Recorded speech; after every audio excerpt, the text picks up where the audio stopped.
Muy bien, buenas tardes. Vamos a continuar con la asignatura de Filosofía de la Biología. Estábamos en el tema 2, en el concepto de vida, y vamos a continuar donde lo dejamos en la clase anterior. Si no recuerdo mal, estábamos insistiendo en la idea de que las definiciones de vida que se han propuesto han tendido, por lo general, a ser definiciones de tipo formal, es decir, definiciones que evitaban explícitamente hacer referencia a la materia concreta de la que está constituida la vida tal y como la conocemos en el planeta Tierra, que son moléculas de carbono, moléculas basadas en largas cadenas de carbono que pueden adoptar estructuras muy diversas como las que tenéis ahí reflejadas en la diapositiva. Mencionábamos que ni siquiera el silicio, que sería el elemento químico que permitiría cosas parecidas a esta, puede alcanzar la versatilidad y la complejidad de este tipo de moléculas y por lo tanto, aunque a veces se especula la posibilidad de una vida basada en el silicio, todo indica que casi de haberla tendría que ser una vida extremadamente simple porque sus moléculas deberían ser también moléculas bastante simples, bastante uniformes, sin la variedad y versatilidad de las moléculas de carbono.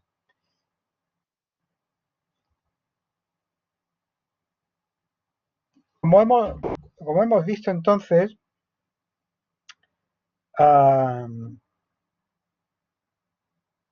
hay una especie de exigencia, no aceptadas por todos, pero de alguna manera ampliamente aceptada, de que no hay que hacer mención en la definición de vida a estos componentes materiales. Eh, Sin embargo, como vamos a continuación, no está tan claro que cuando se habla, por ejemplo, de metabolismo, como una, y hemos visto que en las dos listas que vimos aparece expresamente la mención a esta característica, a la posición del metabolismo, no está claro que esa referencia al metabolismo pueda hacerse sin que de manera implícita al menos esté recogida una referencia a ciertas moléculas concretas, por lo tanto, a propiedades materiales. Lo veremos después, ¿no? Otra definición muy popular de vida, simple que las dos listas que hemos visto, que se debe sobre todo a la influencia del libro de Schrödinger, que es La vida, que se publicó en el 44, es un clásico, y un libro muy influyente, y más recientemente a la influencia de Ilya Prigogine, que también ha sido un defensor de este enfoque. Desde esta perspectiva, se suele caracterizar a los seres vivos como sistemas alejados del equilibrio termodinámico, es decir, sistemas con baja entropía. Esto se basa en el segundo de la termodinámica, según en cualquier sistema cerrado, la entropía siempre tiende a aumentar. El universo en su totalidad se considera un sistema cerrado y en el universo, por lo tanto, en su totalidad, la entropía tiende a aumentar. Sin embargo, lo que vemos en los seres vivos es justo lo contrario. Si entendemos la entropía para hacernos una idea intuitiva, porque tampoco es exactamente igual, pero por lo menos para poder discutir esto en términos inteligibles, si asimilamos la entropía al orden, o mejor dicho, al desorden, la entropía sería sinónimo de desorden, eh, podríamos decir que el universo tiende a un desorden cada vez mayor, a una estabilización de la y homogenización de la temperatura en todos los lugares del universo, mientras que lo que vemos en los seres vivos es justo la tendencia contraria. En un ser vivo uh, vemos que la entropía es baja porque un ser vivo es capaz de mantener orden frente a ese aumento del desorden a su alrededor. Eso lo consigue mediante el metabolismo, claro está, mediante el intercambio de materia y energía con el entorno.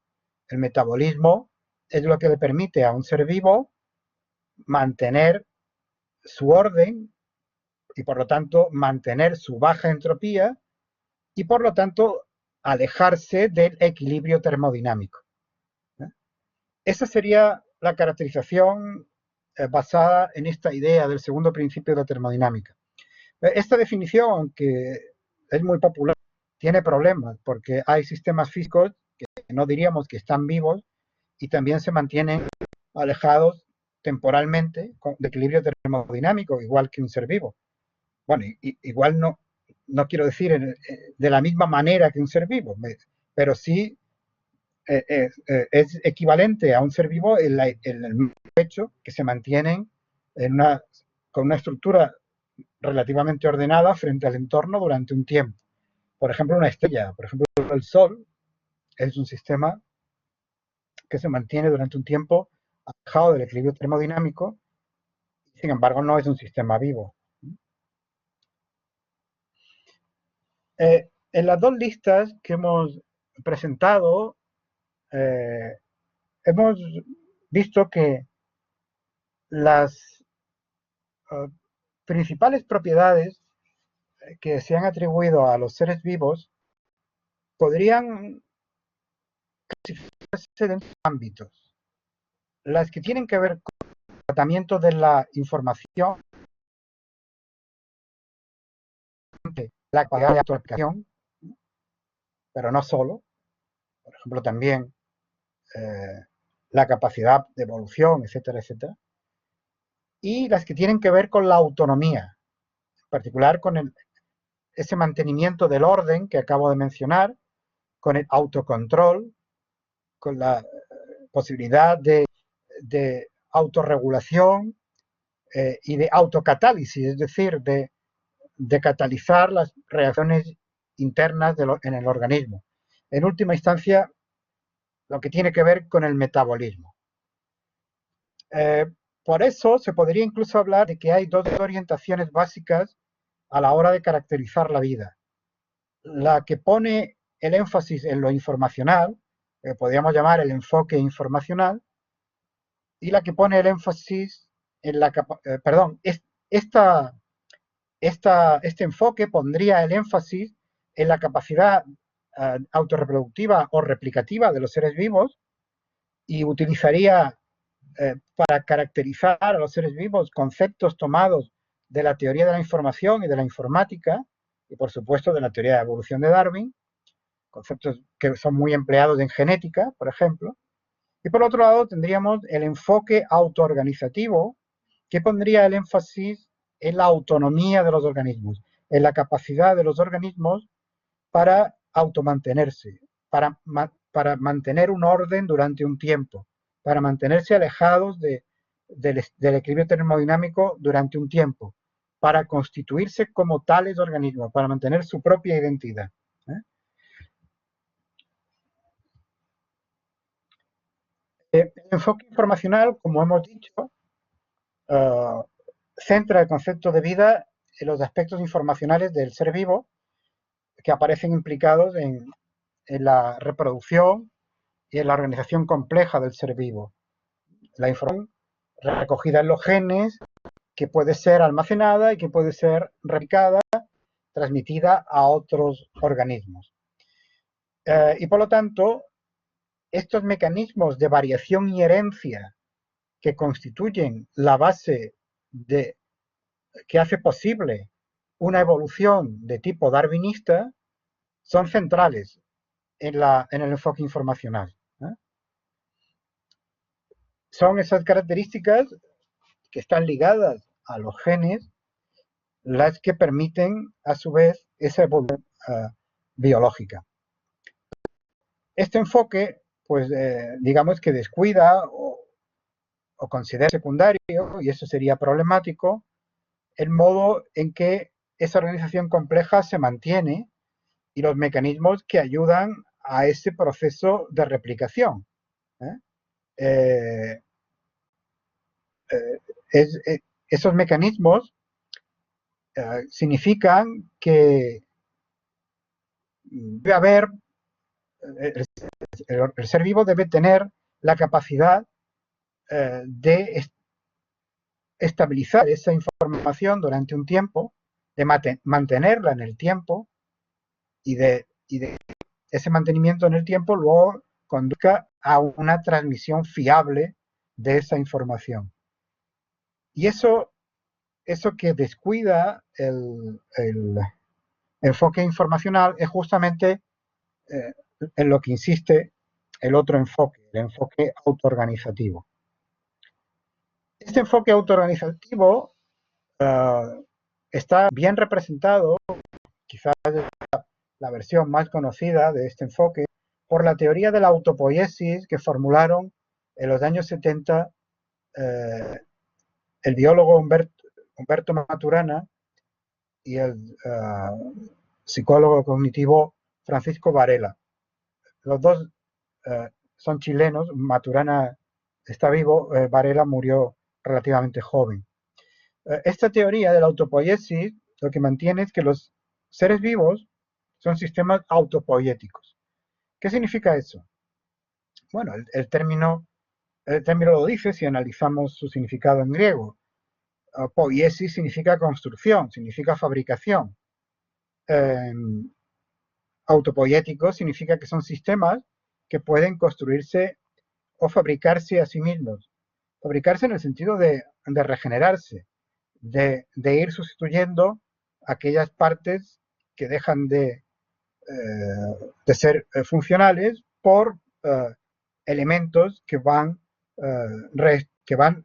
reconstruyendo esos tejidos o esas partes del organismo.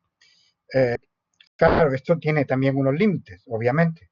Estos límites están marcados por la propia fisiología de cada organismo. En unos organismos esto se produce de una manera y es muy amplia, y en otros es menos amplia, ¿no? Pero todos los organismos, desde la bacteria más simple a los vertebrados, pues mantendrían esta capacidad de autopoiesis a lo largo de su vida. Es así como lo describe Francisco Varela en un trabajo de 1997.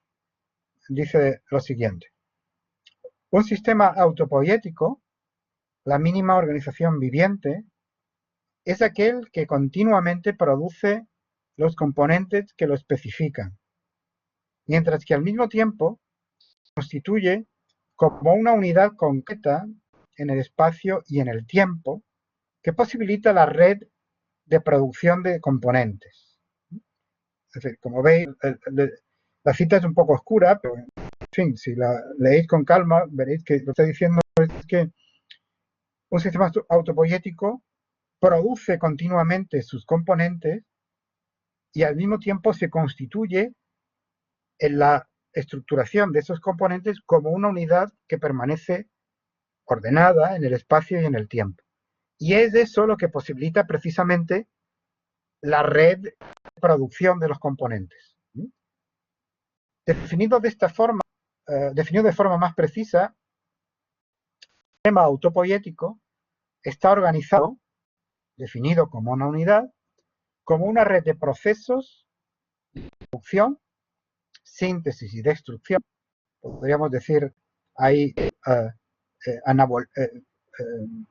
anabolismo y catabolismo, de componentes tales que estos componentes, uno, regeneran y realizan la red que los produce, y dos, constituyen el sistema como una unidad distinguible en el dominio en que existe. Por lo tanto, como veis, lo que se resalta aquí es la capacidad de los seres vivos, en tanto que sistemas autopoiéticos, de tener componentes que regeneran constantemente la red que produce esos mismos componentes y que constituyen al propio ser vivo como una unidad distinguible del entorno. Esto hace que para Varela, por ejemplo, la reproducción sea en realidad una propiedad secundaria de la vida. Fijaos que en todas las definiciones que hemos visto, las dos listas y la definición anterior más simple, siempre aparece la idea de reproducción, de autorreplicación, como una característica definitoria de la vida, como una característica, podríamos decir, imprescindible en un ser vivo. Sin embargo, Varela no lo ve de la misma forma, precisamente porque es lo que se exige de, de este enfoque que está defendiendo, del enfoque autoorganizativo, del enfoque autopoético. Dice así, asumo aquí la tesis de que la reproducción no es intrínseca a la lógica mínima de la vida. La reproducción no es intrínseca a la lógica mínima de la vida. Lo que está diciendo es que podría haber vida, en un sentido básico al menos, sin que los organismos vivos tuvieran esa capacidad de reproducción. La reproducción debe ser considerada como una complejificación adicional sobreimpuesta a una identidad más básica, la de la unidad autopoética. Una complejificación que es necesaria debido a las constricciones de las condiciones primitivas en un planeta turbulento. Es decir, lo que está diciendo Varela es que la replicación o la reproducción surgió en los sistemas vivos debido a que el planeta Tierra era un planeta y es un planeta muy variable, con unas condiciones muy inestables, un planeta turbulento, dice él. Y la mejor manera de sobrevivir, bueno, más que de sobrevivir, de adaptarse a un planeta cambiante, es dejando descendientes, porque uno puede, pero por lo menos los descendientes tienen una oportunidad de seguir viviendo en las nuevas condiciones de ese planeta.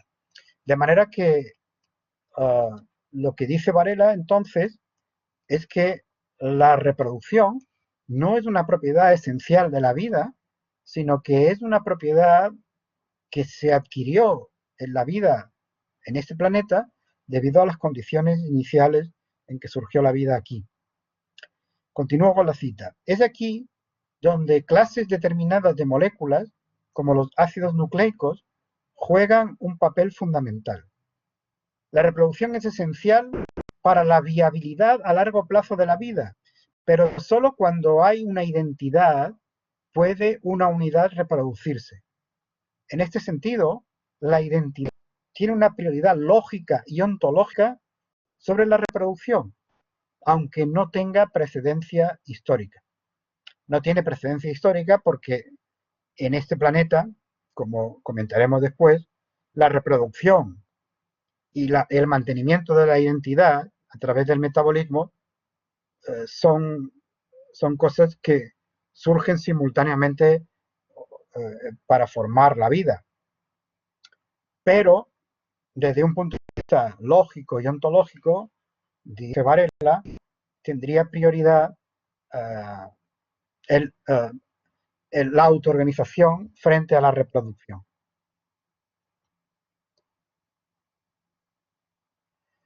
El enfoque autoorganizativo ha sido desarrollado también por un autor que ha tenido una gran influencia en los últimos años, que es Stuart Kauffman. Aunque es un autor especialmente complejo, y sus obras son difíciles de leer, pero han sido influyentes pese a todo, especialmente Los orígenes del orden, de 1993, y lo que podríamos traducir como En el universo como en casa, de 1995. Por lo tanto, en este enfoque autoorganizativo, lo que se subraya fundamentalmente es la capacidad de los seres vivos de mantener una cierta completud durante un tiempo a través del metabolismo. La vida, podríamos decir, se resume para ellos en un proceso de autoconstrucción metabólica. Por lo tanto, si para el enfoque informacional lo fundamental era la capacidad replicativa o reproductora de la vida, para este enfoque lo fundamental es la capacidad de autoconstrucción de los organismos a través del metabolismo.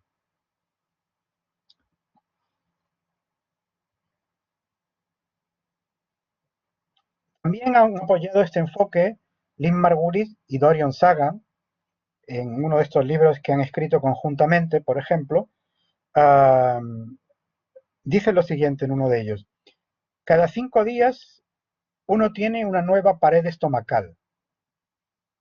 Cada 2 meses un nuevo hígado. Podríamos decir entre paréntesis, afortunadamente, ¿no? La piel es reemplazada cada 6 meses. Cada año el 98% de los átomos del cuerpo es reemplazado. Interesante, ¿eh? Cada año el 98% de los átomos del cuerpo es reemplazado. Este incesante reemplazo químico, el metabolismo, es un signo seguro de la vida. El DNA, o el ADN, como queráis, es una molécula incuestionablemente importante para la vida sobre la Tierra, pero la molécula misma no está viva. Las moléculas de DNA se replican, pero no metabolizan, no son autopoiéticas. La replicación no es ni de lejos una característica tan fundamental de la vida como la autopoiesis. Fijaos, Margulis y Sagan coinciden entonces en esto con Francisco Varela. La replicación no es ni de una característica tan fundamental de la vida como la autopoiesis. Pero lo que pasa es que todos los seres vivos de los que tenemos constancia no solo metabolizan, sino que también se replican, ¿no? Se reproducen. Solo en la ciencia ficción podemos localizar algo parecido a un ser vivo sin capacidad de autorreplicación. A mí se me ocurre que esta novela del gran autor de ciencia ficción, Stanislav Lem, Solaris, recoge un caso, ¿no? Un caso imaginario, obviamente, pero un caso posible. Por lo menos muestra que algo de razón hay en lo que están diciendo los del enfoque autoorganizativo, porque por lo menos podemos concebir la vida de esta forma. Si recordáis, si habéis leído la novela o por lo menos habéis visto la película, recordaréis que una expedición, una nave terrestre, pues llega a un planeta que está cubierto por un océano, todo el planeta está cubierto por este océano, y se quedan estabilizados en órbita en ese planeta, y poco a poco se va haciendo evidente que ese océano está vivo, que ese océano incluso tiene mente y que controla la conducta de los tripulantes de la nave. En este caso, tendríamos un ser vivo, el océano, que cubre el planeta, que de alguna manera tiene que metabolizar para mantener un orden mínimo, aunque ese metabolismo sea, como digo, muy escaso, pero que no puede replicarse, porque no tiene capacidad para repetir esa estructura y para crear otro planeta igual a ese. Bueno, ese sería un ejemplo tomado de la ciencia ficción, solo por ilustrar que sería en efecto concebible una vida así, aunque no sería de luego una vida terrestre, no sería la vida tal y como se da en este planeta. Uno de los problemas de este enfoque es que el concepto de autonomía y de autoorganización, cuando se trata de analizar con rigor, pues es más difuso y menos claro de lo que parece. En el libro que os mencionaba el otro día, de Burrow y Tipler, sobre el principio antrópico, se señala que la autonomía posee grados, y esto es cierto, esto es cierto. No hay ningún ser vivo absolutamente autónomo, no hay ningún ser vivo capaz de depender solo de sí mismo para mantenerse vivo. En el caso de un ser humano, por ejemplo, está muy claro porque no podemos sintetizar todos los aminoácidos y vitaminas que necesitamos.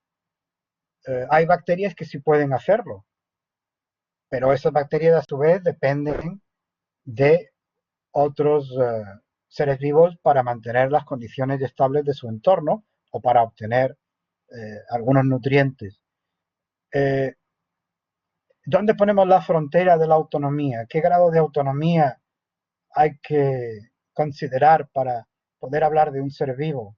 Pues no quedaría claro según este enfoque. Todos los organismos en el fondo necesitan de otros y, o de las condiciones ambientales creadas por esos otros, y por lo tanto la vida en realidad es una red de relaciones de constructivas entre organismos, es decir, que la autopoiesis en realidad sería una autopoiesis en red, una autopoiesis global, no una autopoiesis estrictamente aplicable a organismos individuales.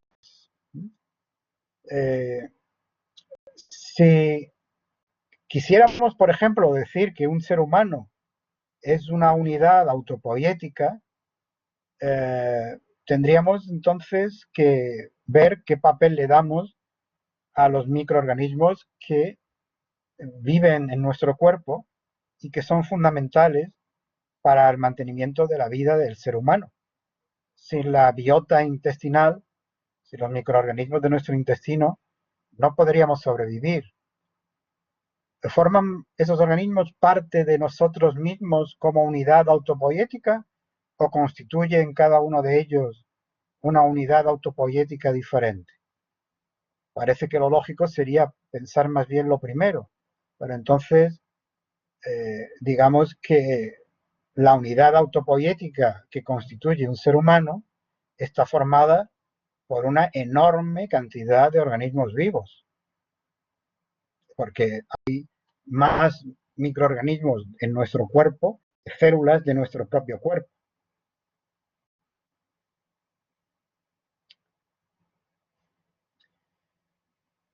Bueno, como estamos viendo, entonces, para unos investigadores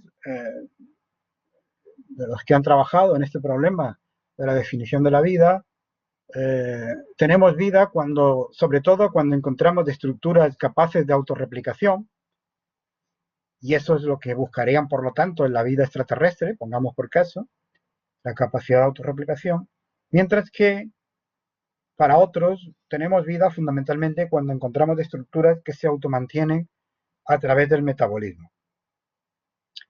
Lo interesante además es que esa misma separación o esa distinción la podemos encontrar en las hipótesis fundamentales que se han formulado acerca del origen de la vida en nuestro planeta. De hecho, hay dos enfoques principales que se corresponden de una manera bastante precisa con estos enfoques que acabamos de ver. Por un lado, hay biólogos y también químicos, Manfred Eigen, Peter Schuster, Leslie Orgel, Thomas Zech, Dipros, que piensan que la vida surgió en nuestro planeta como un polímero, es decir, una molécula formada por varias partes, portador de información. Una molécula grande, con cierta complejidad, portadora de información. Las propuestas que se han hecho fundamentalmente han sido el ARN, el ácido ribonucleico, o el APN, el ácido péptido-nucleico. Los dos son moléculas que tienen la capacidad de replicarse a partir de ellas mismas, aunque no pueden metabolizar. En el caso del ácido ribonucleico, se ha descubierto, sin embargo, que puede catalizar su propia replicación, y esto es un dato interesante. Es decir, que de alguna manera pueden funcionar como una enzima, y en ese sentido podríamos hablar de un cierto protometabolismo en ese proceso, solo en ese proceso de autorreplicación. De ahí que sea un candidato muy firme a ser la molécula origen de la vida. Se trata, por lo tanto, de una molécula que debe tener la capacidad de copiar su propia información y mantenerse en una cierta estabilidad a lo largo de ese proceso, de manera que no haya grandes variaciones, porque si no toda esa información se pierde, pero eso hace que esa molécula pueda evolucionar, porque puede haber cambios inevitables, variaciones inevitables en ese proceso. Y así es como habría comenzado la vida según estos autores. Este enfoque se conoce como los genes primero o la replicación primero. Pero la escuela rival mantiene una visión diferente.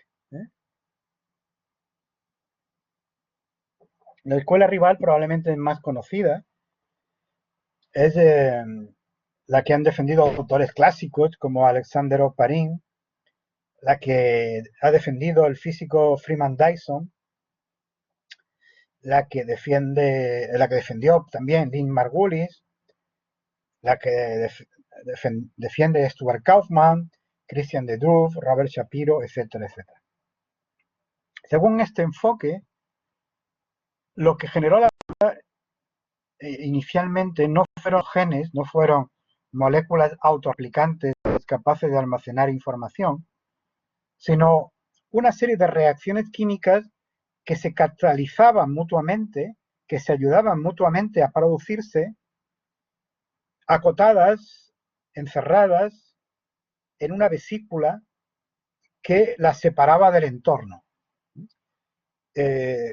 Esa vesícula es lo que luego generaría la membrana celular. La membrana celular, como probablemente recordaréis del bachillerato, está formada por una doble capa de lípidos. Ahí tenéis abajo eh, lo que sería, no la membrana celular, sino cómo se forma una gota de aceite en el agua. Eh, como veis, los lípidos tienen una parte hidrofílica y una parte hidrofóbica. Entonces, la parte hidrofílica tiende a ponerse en contacto con el agua, mientras que la parte hidrofóbica rehúye ese contacto. Así que para esas moléculas es fácil ordenarse formando esa estructura que veis ahí, que es el de una gota de aceite de agua. Como veis, esa gota ha encerrado dentro un poco de agua y la ha separado del resto. Ese tipo de vesículas podrían haber encerrado, en alguna ocasión afortunada, sustancias capaces de tener reacciones químicas que se catalizaban unas a otras, reacciones químicas que se ayudaban mutuamente en su producción. Si eso se mantiene durante un tiempo, podríamos considerar que es una especie de metabolismo inicial. Obviamente, en este caso, no habría más posibilidad de reproducción que la separación física de esa gota en dos.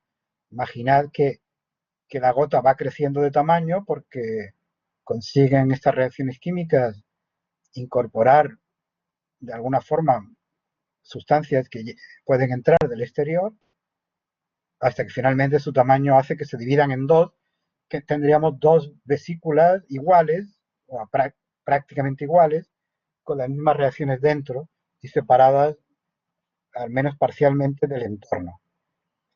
Y ese habría sido el comienzo de los primeros seres vivos. A esta corriente se la conoce como el metabolismo primero. Los dos enfoques son enfoques parciales y los dos tienen problemas. El primero no puede dar cuenta de cosas que sí puede dar cuenta el segundo y viceversa. No hay, por ejemplo, una explicación satisfactoria de cómo, según el primer enfoque, esas moléculas autorreplicadoras pueden surgir y mantenerse a partir de una síntesis química y dar lugar a reacciones metabólicas. Más bien, lo que conocemos de la vida en nuestro planeta es que para que esas moléculas puedan funcionar y hacer todo eso, necesitan de procesos metabólicos que ya existen. Y luego tampoco puede explicar ese enfoque cómo evitar la acumulación de errores de copia. He dicho que si esos errores de copia se van acumulando, al cabo de un tiempo, sencillamente toda la información útil se ha perdido y lo que tenemos ya no vale para seguir manteniendo esa estructura y ese orden. En cambio, el otro enfoque no puede dar una explicación satisfactoria de cómo ese conjunto de componentes químicos que se aíslan en la vesícula lipídica pueden intercambiar eficazmente energía y materia con el entorno y por lo tanto metabolizar, y cómo pueden mantener su estabilidad más allá de la puramente física. Y luego, en el caso de la replicación, hemos dicho la división tiene que ser por mecanismos físicos, pero eso no garantiza que se mantenga una estructura similar entre una vesícula y otra. Puede haber dado la casualidad de que unas sustancias químicas hayan quedado en un lado, en una de las vesículas, y otras en otro, ¿no? Lo que sabemos por el momento es muy poco desde el punto de vista empírico, pero sí que hay al menos algunos experimentos en apoyo de la idea de que el ARN puede haber jugado un papel central en el origen de la vida. Precisamente porque se ha comprobado, como lo que he dicho antes, que el ARN puede mantener una capacidad autorreplicadora en un ambiente adecuado si se le proporcionan enzimas adecuadas fuera de una célula, y por otra parte, ese ARN también tiene capacidad enzimática, con lo cual podría haber jugado ese doble papel de molécula informativa para la replicación y de molécula capaz de tener una actividad metabólica.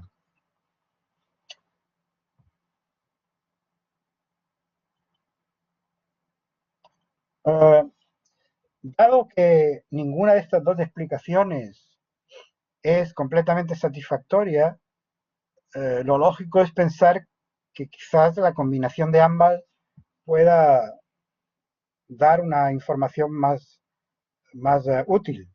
Y eso es lo que propuso Freeman Dyson. Freeman Dyson. Sería una integración de estos dos enfoques en realidad. Lo que mantiene Dyson es que probablemente el metabolismo fue primero, pero que eso todavía no era vida, sino que tendríamos propiamente un ser vivo cuando esas vesículas con metabolismo incipiente fueron capaces de combinarse, de unirse simbióticamente, podríamos decir, a estructuras que tenían la capacidad autorreplicativa, la capacidad de almacenar información y de replicarla. Y además que esa unión fuera íntima, porque de alguna manera en las moléculas replicativas tendría que estar codificado el sistema de reacciones metabólicas que se iban a dar dentro de esa vesícula. La idea central aquí es, por lo tanto, una idea que ya había expresado años antes una de las grandes mentes científicas del siglo XX, que es John von Neumann, uno de los padres de la inteligencia artificial, un gran teórico en la teoría de juegos, eh, un teórico también de la economía, un teórico en física cuántica, etc., ¿no? Lo que dijo John von Neumann es que en realidad la vida no era una cosa, sino dos: metabolismo y replicación. Dos cosas que son lógicamente separables, pero que solo en conjunción dan lugar a un ser vivo. Es una idea interesante, esto de que la vida en realidad surge de unión de metabolismo y reproducción. Esto implica, por lo tanto, que la vida tuvo un doble origen. Hubo primero una entidad replicadora y luego, y por otro lado, una entidad metabolizadora y ambas se unen para formar la vida. Eh, Según el modelo que él defiende en su libro Los orígenes de la vida, estas primeras entidades vivas, lo que podríamos llamar las primeras células, estarían formadas por proteínas capaces de mantenimiento homeostático y por lo tanto de metabolismo, que serían parasitadas después por ácidos nucleicos que habrían surgido probablemente como un subproducto del ATP, el trifosfato de adenosina, que es la molécula que sirve de moneda de intercambio energético dentro de la célula y que tiene una estructura parecida a eh, una base nitrogenada.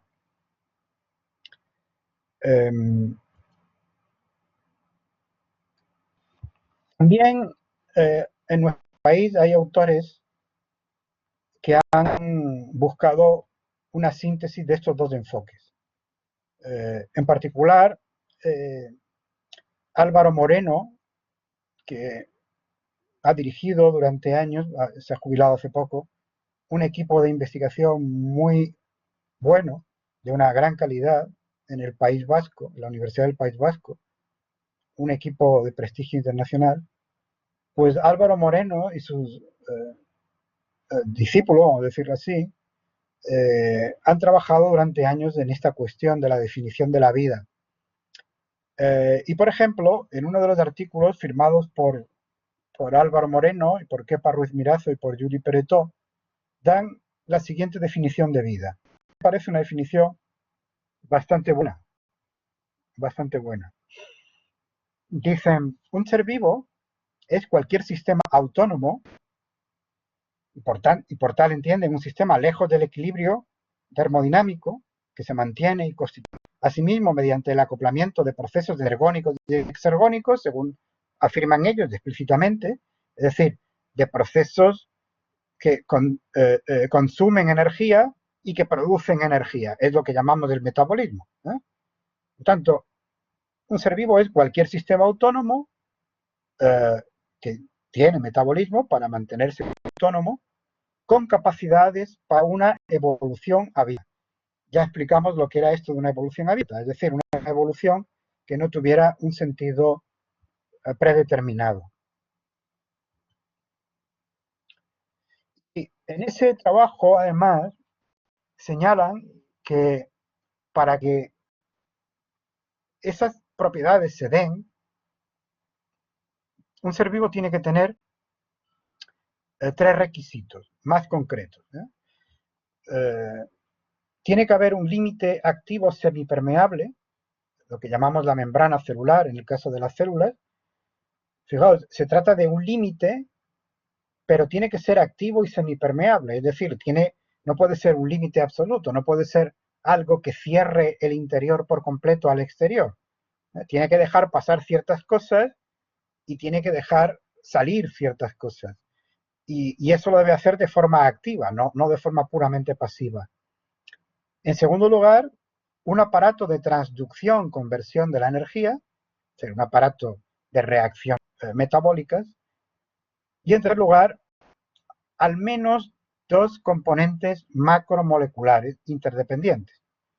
Un componente capaz de catalizar los procesos de autoconstrucción y otro capaz de almacenar y transmitir la información necesaria para estos procesos. Fijaos, están haciendo aquí ya mención de moléculas concretas. Ellos lo presentan de forma abstracta, no señalan ninguna molécula en particular, pero está claro que para los seres vivos que conocemos, el primer tipo de macromoléculas son las enzimas, las que tienen capacidad para catalizar los procesos de autoconstrucción, y el segundo tipo de macromoléculas son los ácidos nucleicos, las que tienen capacidad para almacenar y transmitir información. Ellos no mencionan expresamente enzimas y ácidos nucleicos para no comprometerse de nuevo con la idea de que tienen que ser precisamente esas moléculas basadas en el carbono. Podríamos pensar en moléculas no basadas en el carbono, con capacidad para catalizar y moléculas no basadas en el carbono con capacidad para transmitir información. Pero eso por el momento es pura ciencia ficción. Es pura ciencia ficción. En todo caso, lo que ellos dicen es que tiene que haber esos dos tipos de moléculas con esas dos funciones. Catalización de las reacciones químicas dentro del organismo, por lo tanto, para facilitar el metabolismo. Y en segundo lugar, capacidad de guardar la información y transmitirla en otro tipo de moléculas distintas.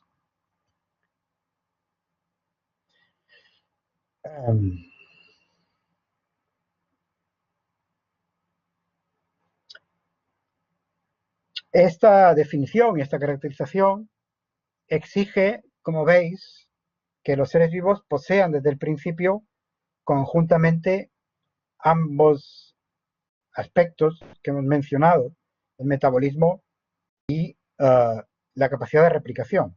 Por lo tanto, no sería una definición aceptable ni para los partidarios de la replicación primero o los genes primero, ni para los partidarios del metabolismo primero. Pero a mí me parece que es la única manera de dar una caracterización aceptable.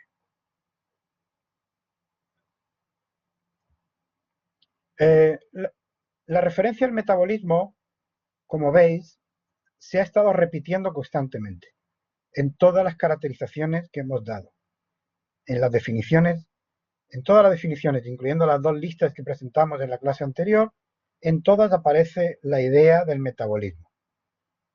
De ahí la importancia que ha tenido el enfoque autoorganizativo. Esta insistencia en el metabolismo es algo importante por otra razón, y es no solo porque se repita constantemente, no hay definición de vida que no la incluya, sino porque, como ha señalado la filósofa de la inteligencia artificial, Margaret Boden, el metabolismo es una característica que no puede ser traducida a términos informacionales o computacionales. Todas las demás características, la de la replicación, etcétera, etcétera, podríamos verterla en términos de transmisión de la información y por lo tanto en términos puramente formales, pero el metabolismo no. El metabolismo sería en ese sentido lo que diferenciaría radicalmente a los seres vivos de otras entidades capaces de un comportamiento complejo, por ejemplo de inteligencia, pero que no estarían vivas, como por ejemplo un robot inteligente, porque carecerían de esa propiedad de metabolizar. Y esa propiedad de metabolizar sería una posesión exclusiva de los seres vivos. El metabolismo quizás se puede simular, pero eso no es metabolizar. Eso no es metabolizar.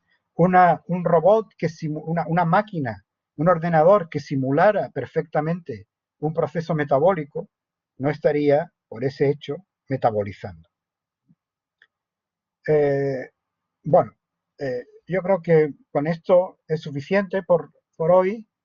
Hemos señalado aspectos centrales de la cuestión, sobre todo hemos distinguido los dos enfoques, sobre la definición de vida y el origen de la vida, el enfoque autoorganizativo y el enfoque informacional, y hemos dejado aquí como mención final un tema complejo sobre el que vamos a volver en la próxima clase, que es el tema del metabolismo. Vamos a ver que esta cuestión efectivamente es central, pero es mucho más compleja de lo que en principio parece. ¿De acuerdo?